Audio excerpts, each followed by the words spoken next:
ఖమ్మం నగరంలోని SR and BGNR autonomous degree మరియు PG కళాశాల సమస్యలను వెంటనే పరిష్కరించాలని కోరుతూ గురువారం PDSU SR and BGNR autonomous degree మరియు పీజీ కళాశాల కమిటీ ఆధ్వర్యంలో ఆ కళాశాల ప్రిన్సిపల్ జాకీర్కు వినతి పత్రం అందజేశారు.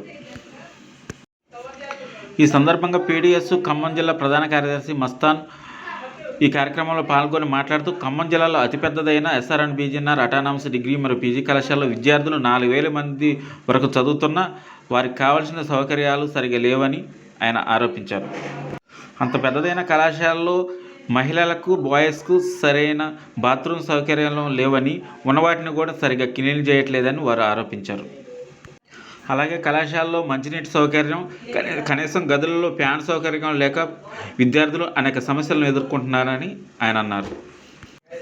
పెండింగ్ స్కాలర్షిప్లను వెంటనే విడుదల చేయడంతో పాటు కళాశాలలోని లైబ్రరీని 8 గంటల 30 నిమిషాలకే ఓపెన్ చేయాలని, అలాగే స్కాలర్షిప్ ఆన్లైన్ని ఉచితంగా చేయాలని ఆయన కోరారు. కళాశాలలో నెలకొన్న సమస్యలను తీర్చినట్లయితే పీడీఎస్ ఖమ్మం జిల్లా ఆధ్వర్యంలో భారీ ఎత్తున ఉద్యమాలు చేస్తామని హెచ్చరించారు. ఈ కార్యక్రమంలో పీడీఎస్యు నాయకులు గాంధీ, పవన్, మణికంఠ, రాకేష్, భాస్కర్, అజయ్, సాయి, శ్రీకాంత్, గోపిరెడ్డి, సాగర్, బాలు తదితరులు పాల్గొన్నారు.